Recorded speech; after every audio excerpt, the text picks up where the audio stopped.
After 4 years of working at the Provincetown Advocate, even though I had had the opportunity to start a Wellfleet edition of the same newspaper, and had this wonderful community that I was a part of,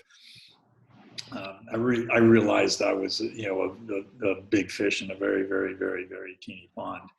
and I knew that I needed to get out and see the world, and going offshore to doing journalism in another country was sort of a feather in one's cap and I always wanted to go back to revisit my Spanish heritage and my Latin American roots, and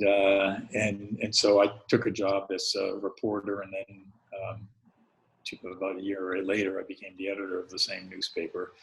And it was much different journalism. It was less community because it was a much bigger place, and it was more focused on business.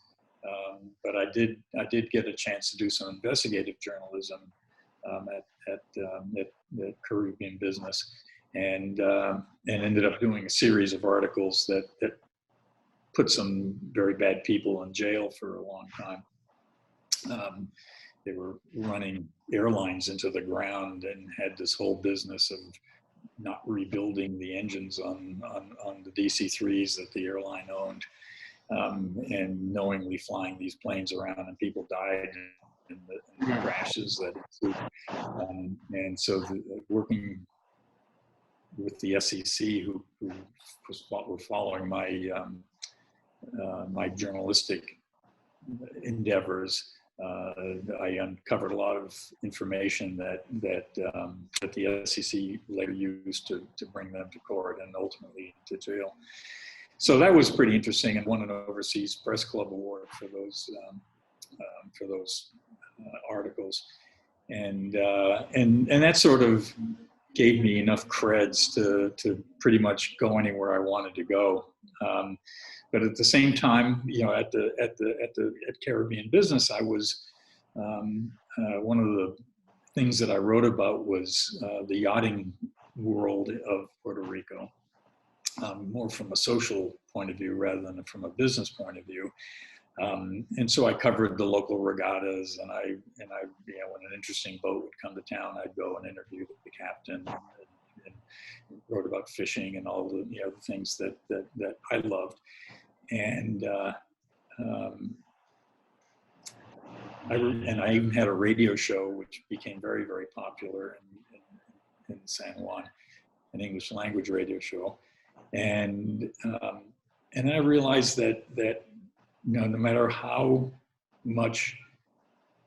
I would try, I would not really be as successful as a provider for my family,